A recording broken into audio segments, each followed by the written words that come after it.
From the creators who brought you RuPaul's Drag Race and $1 Million Listing, this is World of Wonder's Wow Report. Things that make us go wow. Welcome to the Wow Report here on Radio Andy. Each week, our mission is to count down the top 10 things in pop culture that made us go wow. To do that, it takes a lot of people, like three of us this week. I'm Tom Campbell, your host, and filling in for our fearless leader, Fenton Bailey. I'm here with Club Kid, turned best-selling author, and media sensation, James St. James. Welcome, everyone. You know, and they would say, and Ann B. Davis as Alice, and Blake Jacobs as Blake, and the professor and Marianne. Yeah, she wears a lot of hats. Very important players. We also have a special number one guest who will tease a little bit as time goes on. So stay tuned to the very end. But let's start off with number 10. Number 10. It's always so exciting when something happens in pop culture that truly takes the world by storm, that takes us all by surprise. And the older we get, the harder it is to be impressed by these things because we've seen it all. We've been through every Madonna. But I finally caught up and watched K-Pop Demon Slayers, the animated Korean. It's Josie and the Pussycats. It's about a band that's animated that's saving the world. It's the Monkees because it's kind of made for TV band. It's High School Musical, which is, you know, I was too old for it, but that movie spawned movies, spawned series, spawned careers. It also has the darkness and the obsession of a Twilight, which again changed the mother talking world. It reminds me modern day of Wicked for the passion that the fans have, the sing along, the audacity and the kind of female power of Taylor Swift, and then the weirdness of The Substance. There. That's what I have for you. I do also want to point out that there's a lot of Buffy in there. There's a lot, the idea of women power that are chasing demons and slaying demons. It's very singular. It's very its own entity, but the fact that it conjures all of those like thrilling phenomenons is really a testament to it. James, have you seen it? Yes, I loved it. I loved every minute of it. I was the one who tried to talk you and Fenton into watching. I didn't know. I mean, the reason that it came to my attention is because it's been on Netflix for a long time. It's number one on Netflix. And then they released a sing-along version just a few months later in theaters, became the first Netflix film to ever be number one at the box office, which is incredible. And so now they hold the number one, number two space on Netflix. And in the top 10, they have 4 top 10 singles. 2 from Huntr, Golden and How It's Done, and Saja Boy's Your Idol, and Soda Pop. Soda Pop is like... Okay, to sort of explain it, they're a band, and when they get off stage, they go and fight demons. And the girls do, yes. The girls do, but then there's a rival band that is a boy band who are just so hot and so wonderful, and they end up being demons that the demon hunters have to fight the boy band. So you have a girl band versus boy band, but you have demon hunters versus demons. And then there's a forbidden love between 2 of them, and there's the feeling of being other. I mean, it has every perfect theme, and it makes fun of K-pop culture. It makes fun of pop, you know, and it's just kind of brilliant. And why it's unexpected is there's going to be a sequel. It's going to be a trilogy. We're going to do all these things, but they hasten to say deals are not done. This was no one knew this would be the mega hit that it is. They're talking about putting. It's so funny because it's obviously for teenage girls or that K-pop fans and everything like that, but it surpasses that. And it is for you and I, 60 years old, and we can get just as much out of it as they do. It is so smart and so funny and so brilliantly written. And the songs are so good too. The songs are fantastic. If it's the algorithm in charge, I am a slave to the algorithm. They are doing shopping experiences before Christmas, so look forward to that. And there's going to be a food line. You know, they had those juice things. There's going to be a food line. And I just want to give out, there's so many new talented people that we're going to know from this movie, the voices of the singers who I haven't learned yet. But like the director is Maggie Kang and Chris Appelhans from a screenplay they wrote with the writing team, Janya Jimenez and Hannah McMaken. Hey, call and tell us how to say it. It's Grease. It's every pop culture teen flick. It really sounds like Jim to me, because like the Misfits and go. Jim and the hologram. Yes, that's very much. Yeah, sure. Yeah. Had Fenton seen it last time we did it? Oh yeah, he was the one that talked about it. I was really facing out. You guys all knew so much about it. I knew nothing. So I was just, Brady wanted to see it. I think it speaks to the fact that each of us talks about a subject each time, and the others just blank out and don't pay any attention to it, what anyone else. It's just you, me, and that's all that matters on the show. It's our magic chemistry, I think, that we all ignore each other. Well, and with that, we'll go to number 9, and James doing the Liza documentary that you did. Number 9. It's true. Boom. Yes. Number 9, I wanted to revisit the Liza documentary. Liza, a truly terrific, absolutely true story that is on PBS right now. And when Tom had talked about it, he spoke about it before, and it was just, he had seen a screening of it. And this was a couple months ago. So now it is available for everyone to see. And I just wanted to talk a little bit about it. The elephant in the room is how frail she is, and how she's sort of shaking and her voice is tremulous, and it looks as if she probably is immobile from the waist down. I don't know anything. I'm just conjecturing, because she doesn't really move that much or anything like that. But it's so fascinating to watch her, because when they show her video of Kay Thompson singing, or Charles Asimov, or any of these other people, she starts belting it out. She becomes Liza again, and you see that Liza is still there, no matter how she's been giving it her whole life. She's been doing this her whole life, and she can slip into it at the drop of a hat, and that's absolutely fascinating to watch her do that. As Tom had mentioned too, the way the documentary is set up is that you see each of the people who have mentored her throughout her career, and we sort of go through each one at a time, and we discover what it was that they added to the Liza personality, to the Liza persona. The first one was Charles Asimov, Aznavour, I think his name is, and he was a French singer, and he taught her, he taught her how to project to the back row of the audience. He taught her how to give everything to each performance. And then there was Kay Thompson, who taught her how to be larger than life in the real world, in personality, and how to be off stage, be this persona.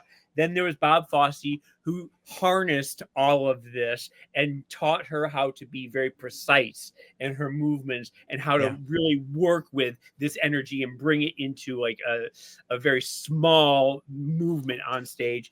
Then there was Fred Ebb, who got her to understand the lyrics of each song and really pay attention to each word as it was said, and to really live it.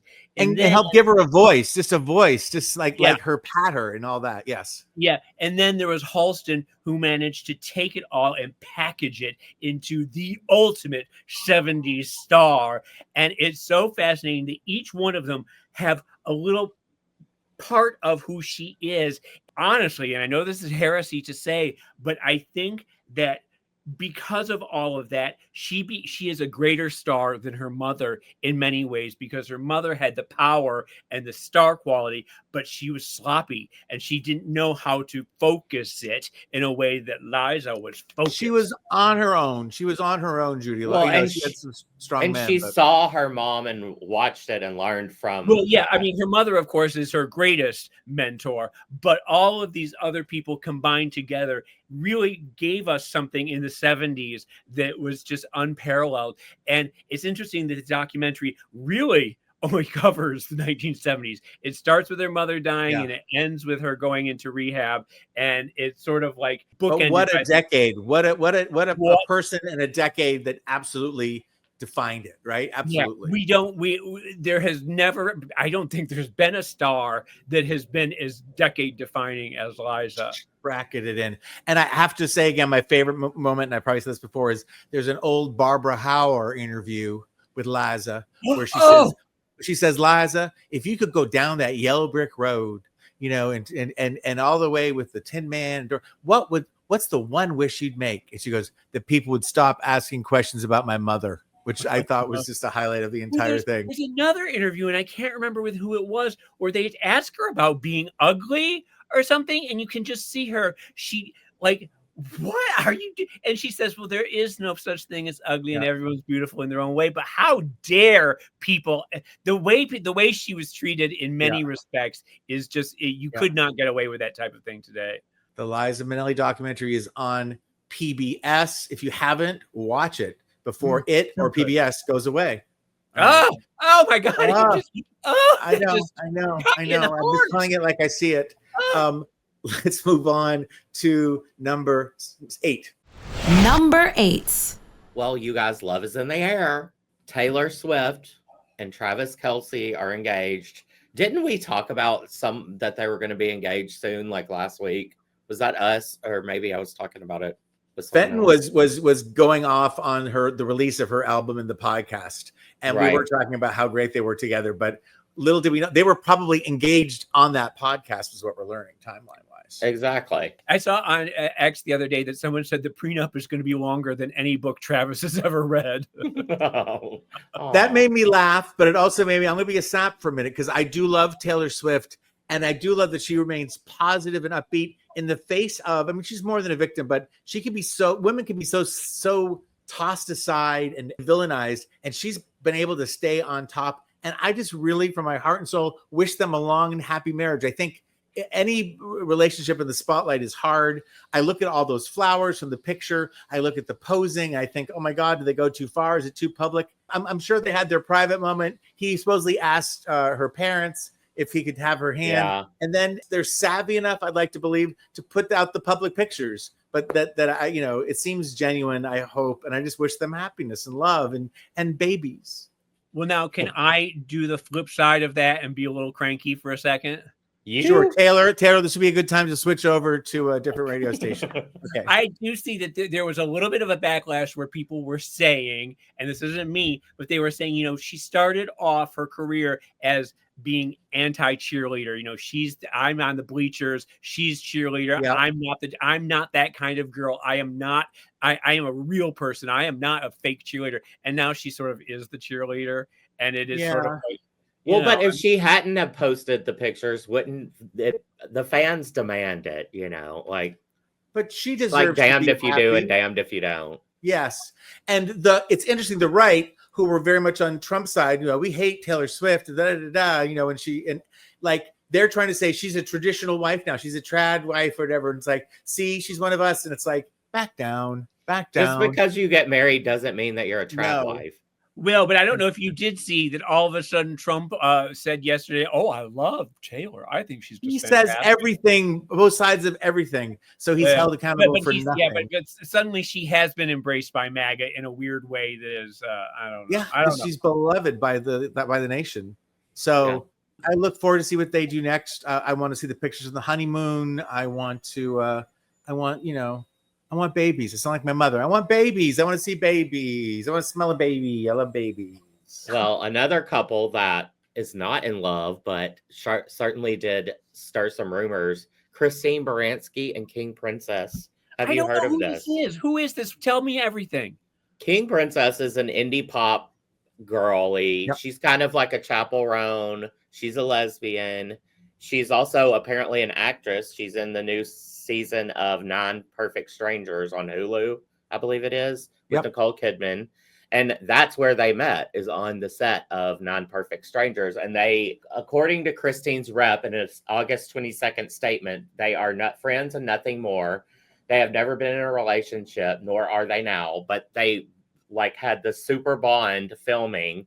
And so they went to the Broadway premiere of Mamma Mia on August 18th, hand in hand, and all the rumors started, and they kind of played into it. Has anyone ever suggested that Christine Baranski is LGBTQ? No, she's very Catholic. She was married to the actor who played Billy Clyde Tuggle on All My Children for many, many years. He passed away. She's like 70 or something, supposedly goes to church all the time, Catholic church. And just, why not be a lesbian later? Why not? Well, yeah, but I don't think she is, but she is an ally. So she's like, who cares?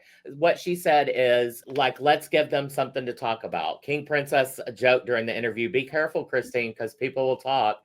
And the Gilded Age star wasn't fazed, calling their first outing together our first date and adding, let's give them something to talk about. So Look at I love them. that. yeah. And affection between women doesn't have to necessarily mean that, it doesn't need a label. It doesn't need a label. Yeah, It's just just because what I you're a friend, close friends with a woman doesn't make you a lesbian, and just because you get married doesn't make you a trad wife. There you go. Well, Yeah. it's a Setting the nice record way straight. to tie it all up in the ribbon there, Blake. Exactly. And Like now it's let good. me tell you, Drag Race Down Under versus the World has been announced with host Michelle Visage and judges Reese Nicholson and Lazy Susan. That's right. It's amazing to have Lazy Susan, the last year's winner, on the judges panel. Something new for us, and we're booking lots of guest stars. Those will be released soon too. But it's going to be a great season. Michelle did, of course, hosted last year, and she's doing it again. And it's a versus the world, which makes it huge. I love that. WoW Presents Plus in the US and select territories, and in Australia, it'll be on Stan, and in New Zealand. There you go. All right, we're going to take a little break. When we come back, we'll continue the countdown of the top 10 things that made us go, wow, here on Radio Andy. You're listening to World of Wonders Wow Report. Things that make us go wow. And we're back. This is the Wow Report on Radio Andy. It's Tom, James, and Blake, and we're coming at you with the top 10 things this week that made us go wow. And lucky you, we have reached number 7. Number 7. If you had asked me 2 weeks ago, 3 weeks ago, a month ago, just in passing, Tom, are you a Billy Joel fan?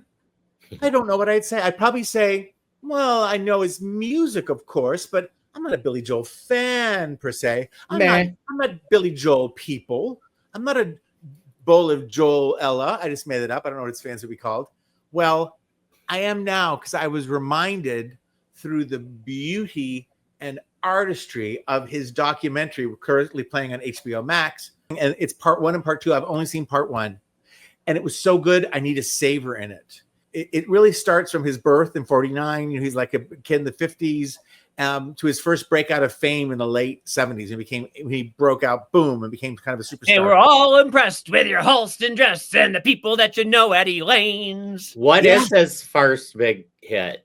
Well, he had in the 70s, he started to have smaller hits like Piano Man, which was, that wasn't a big hit. It was a big hit, and it's become even bigger with his fame. And then he had New York State of Mind, which again was a hit. But when he became a household name, when he dominated the charts and did for a decade after, was "Don't Go Changing to Try and Please Me." And it has what I love in a music documentary is the genesis of the hits, this is what was happening, this is what I was feeling, and all of a sudden, and Piano Man, he was in many bands and had many record contracts before he became big, and he got stuck in one that was just awful. And so the only thing he could do was wait it out until the contract ended, and he and his wife worked at a piano bar in Los Angeles. And he literally put on a persona of like, hey, I'm the Piano Man. And that's where he had the Now, a lot of people, though, believe that Piano Man is set at a gay bar, and each of the characters that he talks about is actually a gay man. And when you hear it, like, the sailors who will never always be a sailor, and the Joe who will never get married, all those people are actually, it's sort of interesting. I think like great art, it might be up for interpretation that way, but it was called the Executive Room. And I think like Billy Vera used to play there too. But anyway, heard about that. New York State of Mind. He finally left to LA because he tried to LA himself and become part of this whole, Laurel Canyon, California sound. It just didn't fit him. He was just too New York. So he went back and he was on a bus making no money, driving up to like Hudson, and he was in a New York State of Mind, which is one of the most beautiful songs. And then for his breakout album, which was The Stranger, that white cover, yes, and it had so many hits on it. What were you just singing? Was that "I Love You Just the Way You Are"? Yes. Don't go changing. Well, no, what is they were all impressed with your Halston dress and the people they know, in the lane and the coca. You had to be a big shot, didn't you? Had to throw yourself around. That's my favorite. Yes, but it's funny because they wanted "Moving Out" was the first song off of I'm moving out. Yes, and it did okay, but there was one song on the album that his wife, and we'll talk about in a minute, insisted was the song. It was written about her. She liked it not because of her, but because of the strength of the song.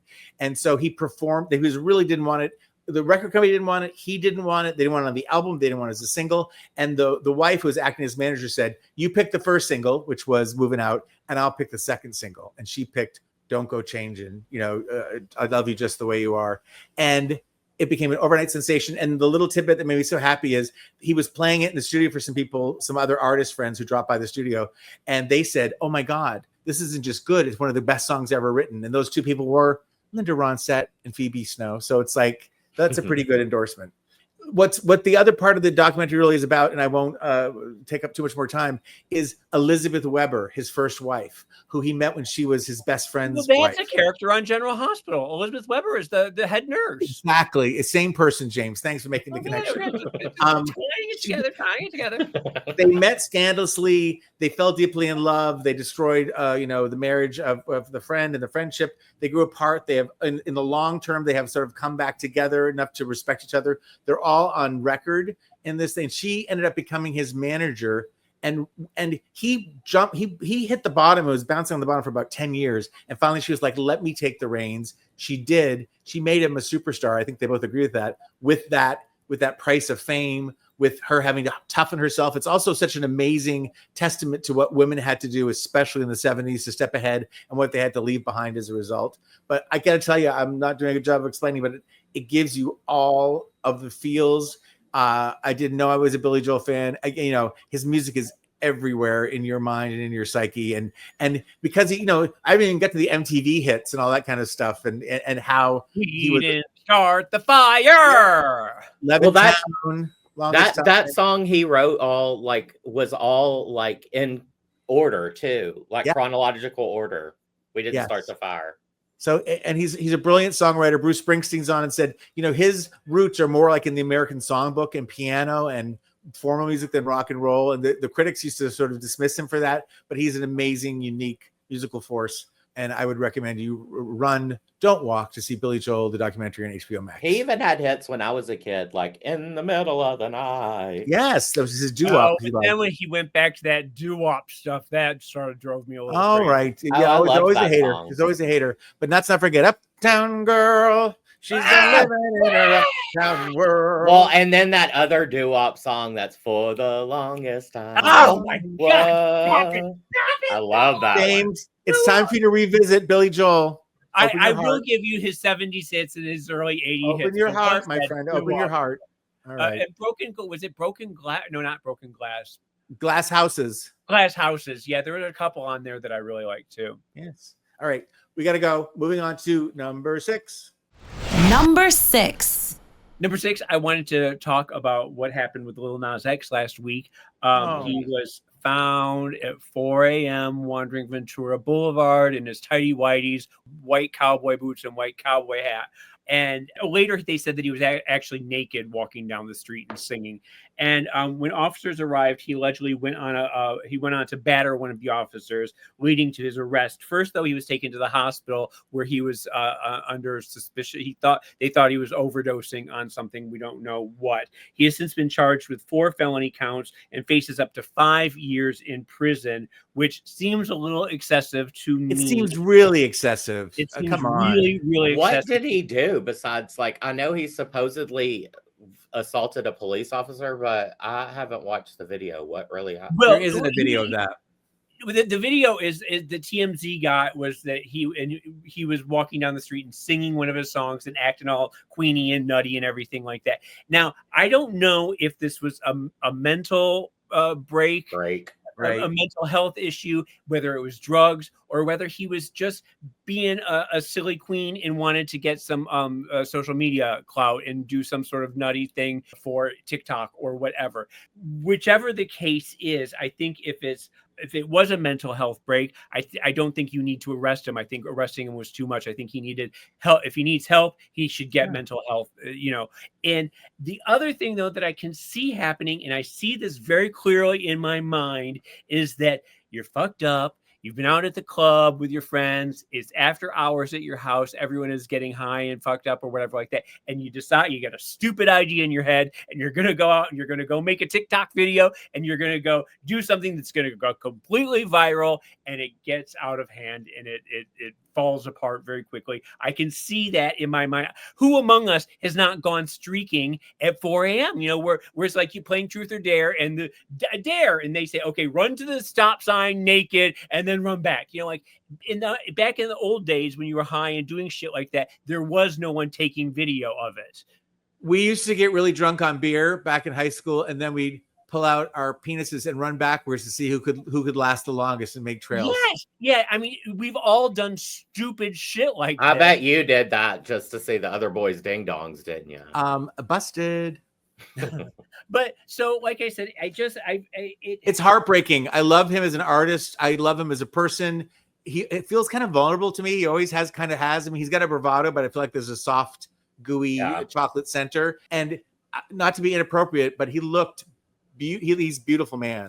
At least he was coordinating, and at least he was wearing white before Labor Day. So there you go. But the thing is, you know, he does sort of always seem a little troubled, and there have been other instances in the past, and you want him to get help, and this is not the way to do it. And it feels very anti-LGBTQ. It feels very like a backlashes, MAGA's out to get him or something. It just when you see what other people are getting away with, exactly, something is wrong with our country when some people are just getting away with a lot of shit and other people are being. And let's hope on a personal level this is a wake-up call for him if he is troubled with something, that he and the people around him help him. Obviously, it's his decision.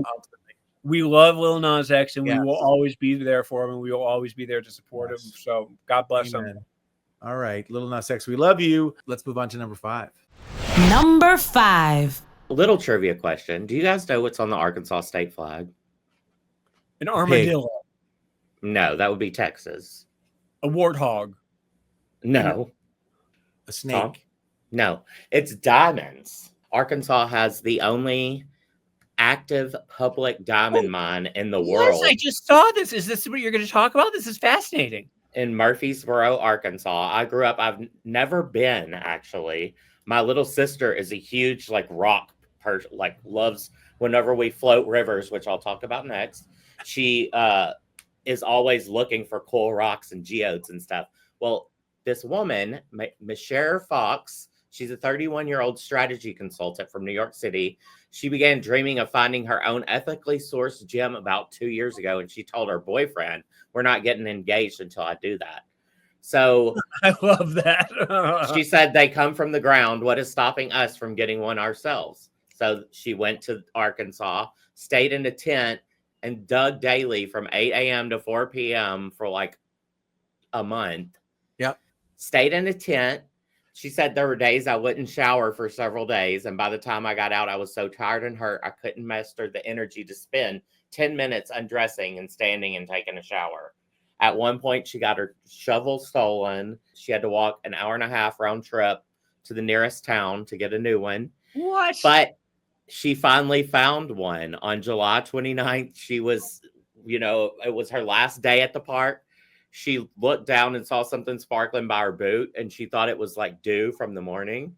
She pawed at it with her hiking boot, and it didn't move, and it turned out to be a 2.3 carat diamond, the third largest discovered at the park that year. Well, now, but interestingly, she said that she is not going to have it cut, that she's just going to wear it as a raw diamond on her. I love that. Yeah. I think that's fascinating because it's sort of unheard of, and it's not going to be as sparkly as you want. Yeah. But I wonder what a 2.3 diamond would cut down to, a raw diamond would cut down to. It probably wouldn't be as big. Well, I don't know. I heard she hadn't had it appraised, and she doesn't plan to. That's what this article on NPR said. She said for her, the value lies in what it represents. Well, that's just it. The value does lie in what it means to her and not what she can get on the market. And I think that's actually sort of a nice a way to think of it, I heard her on NPR. It's a really sweet story, just against all the odds. I don't know why, especially with all the bad news, it's great to hear a story like that ends up with her finding a diamond in the rough. Well, and this happens every so often. I saw one not long ago where a little kid and his dad found a pretty big diamond out there. Yeah, well, I hear that the place says that they come up with $1,500 a year or something like that. What is it?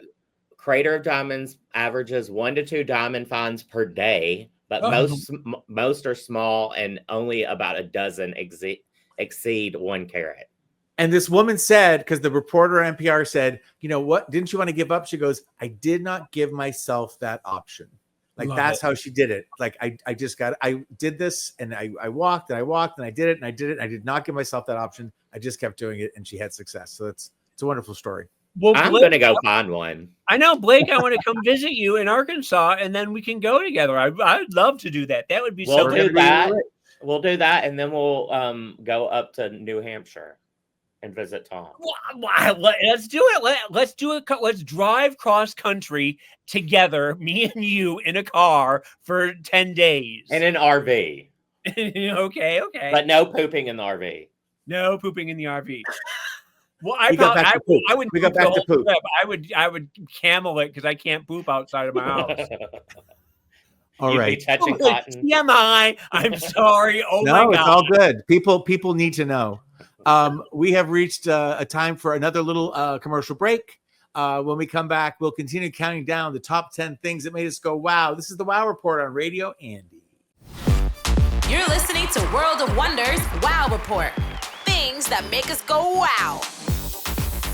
Welcome back to the Wow Report. It's Tom, James, and Blake here counting down the top 10 things that made us go wow. Fenton's away. He'll be back. I'm going to jump right in. No time for small talk. Let's do the countdown at number 4. Number 4. The K-pop Demon Hunters got me on Netflix, on the app, and they got me because, I don't go for that stuff. I don't go for it. And I watched a really subpar, kind of totally addictive show, 2 episodes, and then I remembered I can fast forward. I can jump ahead. Hunting Wives. Have you heard about Hunting Wives? This sounds right up Blake's alley. So no. It's scripted. It's not. I'm a reality whore, but my mom loved it. And it's kind of a culture clash kind of thing where Brittany Snow is the lead girl, and she's from Cambridge, Mass, and her husband's an architect. We do. And they moved to someplace, Texas, where it's a big old party. And who is it? Dilmick Mulrooney is this big old rancher guy. He works for. And then Malin Ackerman, who I didn't know I knew, but she was, who she is, and she was in the comeback and all kinds of things. She plays this seductive, hilarious character who's married to Dermot Mulrooney, has a dark past. We'll get naked in front of you in a second, but Malin and Dermot have a really adventurous sexual life that involves group sex and watching and all that kind of stuff. And they sort of set their sights on Brittany Snow, who's in this like uptight East Coast girl. We saw your vibe from across the bar, and we wanted to have you for it. Yeah. And Kate Lowe's from Scandal's there. She's a preacher wife. So it's set. The backdrop is the mega church. Is the everything is huge. The houses are huge. The cottages are mansions, and they go out and they shoot, skeet, whatever. And the whole thing starts, of course, with someone running. You think it might be Brittany Snow. Some blonde girl's running in the woods, and she's just being hunted. Boom. Boom, boom, boom. And then we flash back and we get to know all of the characters. There is a boy, I didn't write down his name, who is the 18-year-old quarterback, who is Kate Lowe's, the preacher's wife's son. And he basically has sex, I think, with everybody on the show. Okay. Yeah, there's 3 people. There's lots of lesbian sex too. It seems like every time I walked into the room when Steven was watching it, I saw a nipple. And it really... remember when Cinemax was called Skinemax? Yeah. It is that. There are so many shots that people go, like the camera goes where it goes down to the crotch, it unzips the pants, and then there's a hand that goes in and stops. So people are into it. I thought it was a little tawdry, and I got a little tired of it. I'm glad I watched it in 2 episodes, fast forwarding and reading the end. And I think it's doing well, and I think there'll be a second season. But it's sadly, it's sort of how it's the culture. They're tapping into the culture war. It's not a sad thing, but it's just the idea of like all the women there, I guess, are kind of unhappy Stepford wives. Is it celebrating Texas culture, or is it making fun of Texas culture? A little bit of both. Okay. She's East Coast. She's the intellect, and she's in the minority. But we'll see how it proceeds. But 2 things. I love the word tawdry. Thank you. That's my drag name, Tawdry Hepburn.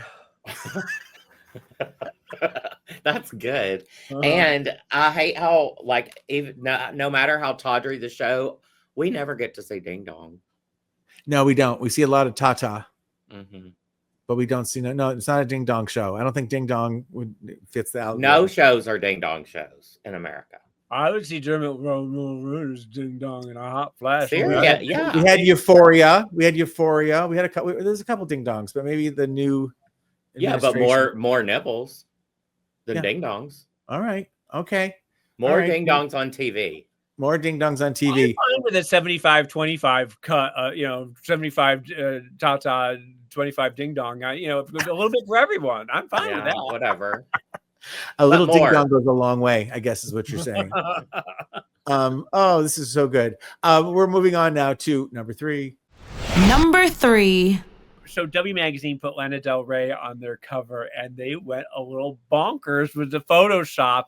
I thought so too. It is so funny because social media has just blown up over this, and there has been a before and after picture that has been leaked, and they totally thinned her face out. Her face is much bigger. You can totally see, and then everything about it is just so weird, and it looks very uncanny valley. She does not look real in the photo, and some of the comments have been so funny to me. I'm going to read some of them. Someone said that she looked like Mr. Burns. Oh my God. Someone said that she looks like the Geico lizard, that she looks like Austin Butler in disguise, that she looks like a haunted painting that crawls out of this frame every night when you go to sleep. Someone said that she looks like someone tried to draw Natalie Portman from memory. She looks like a young Barbara Bush. Someone else said she looks like the wife of a plantation owner. Someone else said that she looks like she just got told that they don't have segregated water fountains anymore. Someone said that she looks like she survives on cigarettes and sadness, which is probably true. And then someone else said that she looks like a granny trying to get out of her rocking chair. James, you're like Joan Rivers. You're killing me. You go kill me. But I want everyone to go and take a look at it and come up with your own idea of, because it is very weird. It's a weird photo. I want to ask you a question about something you said. You said that the picture was so off that it looks like it's from Uncanny Valley. Is that what you said? The Uncanny Valley is when it's an AI photo or a video, and that it's not real. It looks very, very real, but there's just something in your head that says that's not real. It's like the woman on the airplane saying that is not real. So Uncanny Valley is the when expression. you see something that is AI, but you aren't really sure, but you realize there's something off about it. It's Uncanny Valley. It belongs in Uncanny Valley. I've learned so much. Thank you, James. As always, as the countdown continues, we've reached number 2. Number 2. Very quickly, my new favorite hobby now, I've gone from hiking to biking, and now I still love to do those things, but I'm floating rivers. Have you guys ever? Hope floats, and so does Blake. Is that like flooding your basement? Well, it does flood my basement, but so first of all, when I was younger, it means like kayaking, canoeing, or even being in an inner tube and just going down the river. Have you guys ever done this? Yeah. I have. Newport, New Hampshire, as growing up, is on the Sugar River, and there used to be a big Sugar River raft race every year where the whole town would come out and float down the river. I love that. There are some places in like Switzerland or something where people commute by jumping into the river. Oh yeah, I've seen that. Where you, when you're done with work, you put your clothes in your dry bag and you jump in the river and you just float home. Well, yeah. I love doing it. And there's a river by my parents' house in Hot Springs. It's the Caddo River. I floated that 3 or 4 times. Super fun. My favorite one though is in Phoenix. And I just went this weekend again. It's called the Salt River. I might have talked to you guys about this before. Is this where you went with Jordan? Did you and Jordan go to Phoenix? No, we went to the Kern River, which is like a whitewater river where you can whitewater raft. But for like a couple of months when the water is lower, you can inner tube on it. So me and Jordan... It is up by Bakersfield. It's like an hour outside of Bakersfield. Okay. So it's not very far from LA. And it was a different experience altogether. That was like I got home and I was sore because you're kind of like whitewater rafting in an inner tube. There would be slow spots, but there would be like rapids, and you Sounds could get a little dangerous, though. It was, and you could. You have to know what you're doing. You can't have a 10-year-old doing it, right? No, I mean it's not that. They offered helmets, and everyone wore life jackets. So I think if you did that, you'll be fine. You may have some scrapes and stuff, but Blake, when you and James drive across the country, get a diamond in Arkansas and drive up to New Hampshire, you can do some lake kayaking, which is it's a little less dramatic, but it's really beautiful. So you have I love my mom lives on the lake too, and there's always kayakers out there, but it's very muddy. I think that we might not have that good of a time together because I don't like the outdoors and I don't like sunshine and fresh air. So I think the idea of kayaking is a bit much for me. You might have to talk me into it. Well, I mean, we can put you in one of those bikinis, so you're all fully covered, like a beekeeping outfit. And also, it sounds like you guys could switch off driving. Like you could drive at night, he could drive during the day. Exactly. Okay. And that way we're always moving. I also went to the Buffalo River in Arkansas earlier this year, hoping to float that. That's one of like the most beautiful rivers of all, but it rained when I went. I drove 7 hours to get there and had to sit in a cabin. Yeah. That must have been frustrating. But this is all very exciting and it sounds very rigorous. It sounds like you get quite a workout doing it. It does. I did my favorite one, the one in Phoenix, the Salt River.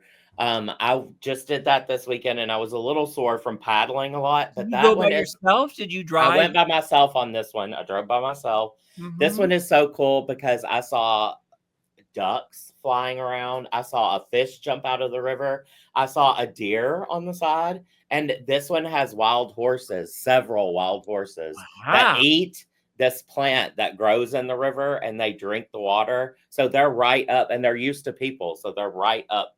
I'll post pictures and send you that. He kept riding wildfire. I don't know. Linda Ronstadt, Hasten Down the Wind. Blake, you are looking thin. You I see cheekbones. You look very good. So I think this is a good thing for you. I'm very proud of you. Well, thank you. I haven't quit drinking, but I just don't do it as much. And I find that it, if you're not hungover all weekend, you have that's just it, isn't it? Like all of a sudden you have all this energy to go out and do things. That's an amazing thing to Our discover. little Blake is growing up, James. I told you it happened. We'd have to wait up as late for him to come home anymore. He's a little responsible human being. Blake, I'm glad that you are doing what floats your boat. That's right. I'm doing it again this weekend, going to Arkansas for Labor Day. I may float the Illinois, the Kings, or the Mulberry. I'll let you know. Are we already late? I thought Labor Day was next weekend. Nope. It's coming right up. This is it. We're in Labor Day. We're Labor Day weekend. Wait, it's Monday. Yeah. Is Monday a bank holiday? Oh dear, I'm trying to. Oh shoot. Blake can lend you money if you need it. In the meantime, we are just moments away from the number one thing that made us go wow this week. We have a special guest. Don't go anywhere. You're listening to the Wow Report on Radio Andy. You're listening to World of Wonders Wow Report. Things that make us go wow. We are back, and as promised, we have the number one thing this week that made us and the world go wow. James? Number one.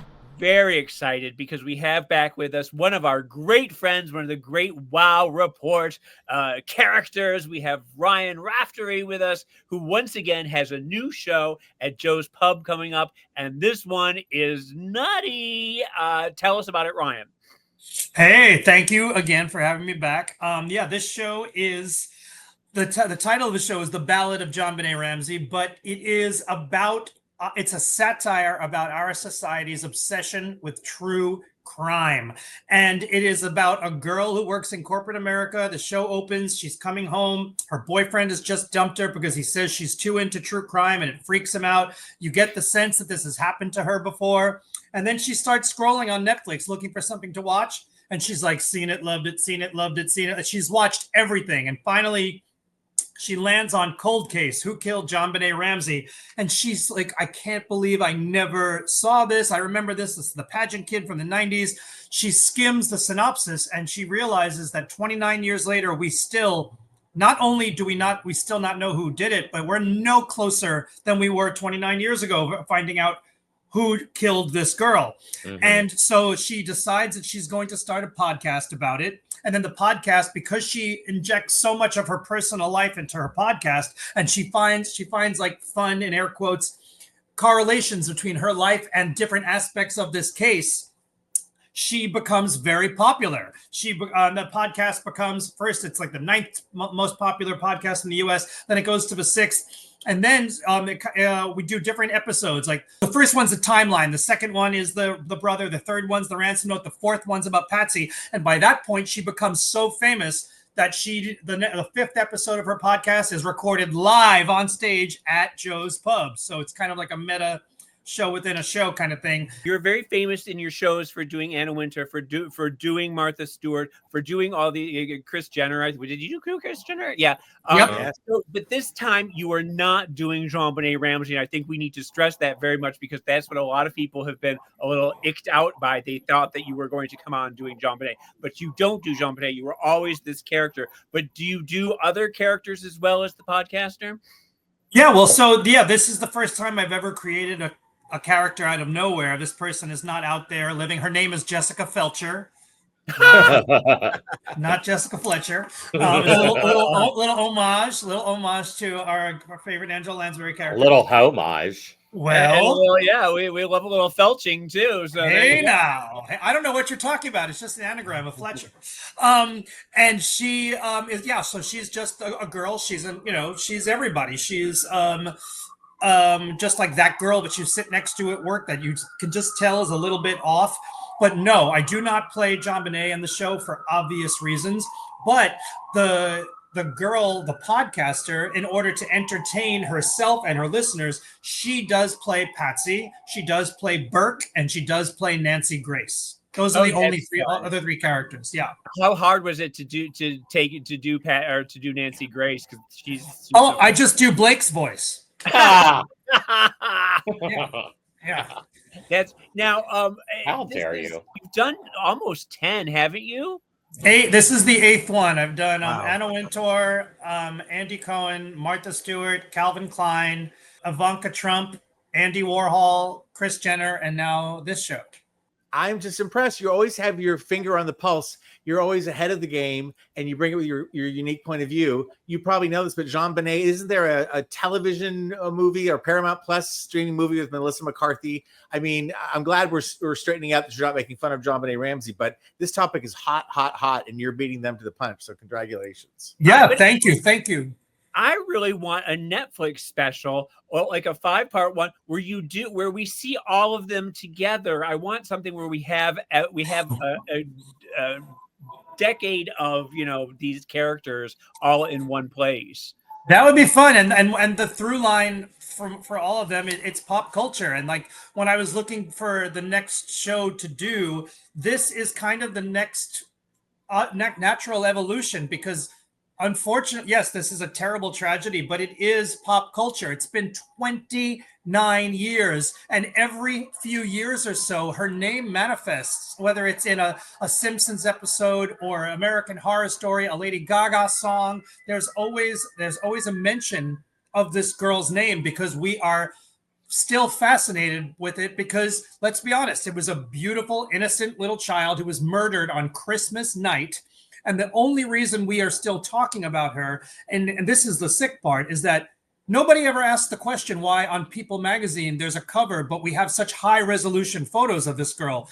We have high-resolution photos of her on magazine covers because they were sold to the media by the photographers. And that is kind of disgusting and sick. But This is where we are as a culture. It's kind of ironic that people could be upset with me for even choosing this topic. Again, like you pointed out, I am not making fun of this. There is nothing funny about it, but there is something fascinating about people. 80% of true crime fans are women. 97% of the time, they're the victim.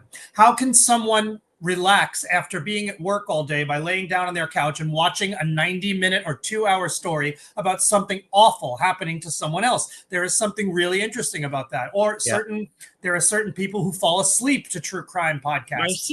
My sister does. Blake is one Yeah, of those. it's not they're not in the minority. And what I discovered in my research is that it's not dissimilar to people who like thrill rides. You get the feeling of danger with none of the consequence. That is the center of why people love true crime. First of all, let them say what they're going to say. You control the creative and prove them wrong with your beautiful storytelling and comedy. And third, as you were talking, I was listening to you, but your hands and your nails were getting in the frame. And I was thinking, is there a Barbara Streisand? Is there a Barbara Streisand show in your future? Well, we are both from Brooklyn. I mean, think about it. That is probably the next natural step. I mean, I don't know if I have the strength or the budget for the wigs and the nails and the. The Ramseys were our neighbors in Charlevoix after they moved from Boulder, or for where was it, Boulder? I can't remember. Yeah, they moved to Charlevoix, Michigan, and they were our neighbors 2 doors down from us. And they were not accepted in Charlevoix society. Let me just say that. After Patsy died, he became a little more accepted. But we would see them at the grocery store and everywhere, every day. Every day we saw them. Wow, I never knew that. That's amazing. Yeah, I knew about the house in Charlevoix, but yeah, they are originally from Atlanta, and they had vacation homes in Boulder and Charlevoix. That's interesting. They were supposed to fly to Charlevoix on the 26th of December, 1996. And that's our latest production of, and James St. James was there. It's true. I've lived in a lot of interesting places. I always have interesting neighbors. Ryan, we've got to go. I want you to do one more plug. Tell everybody what the name of the show is, where to see it, and we want everyone to go. Absolutely, yeah. The title of the show is Ryan Raftery's The Ballad of JonBenét. It plays in New York City at Joe's Pub. Tickets at joespub.com, and it runs from September 12th to September 17th. Ryan, and you have to come to LA. I was going to say, we've got to get you to LA, yeah. I know, yeah. We'll see how it goes here. I mean, like last time, we did Kris Jenner in LA, and it went really well, so I'd love to come back. I saw the Anna Wintour in LA, didn't I? Oh yeah, that was a while ago. But yeah, you came to that one. I think you came to another one too. I went. Yeah. Well, thank you for coming to the show, Ryan. As always, you bring a ray of sunshine. I wish you had gone back and played your grand piano, but next time. Next time. I love you, World of Wonder. Yay! And to everyone listening, until we get together next time, go out and do something that makes the world go wow.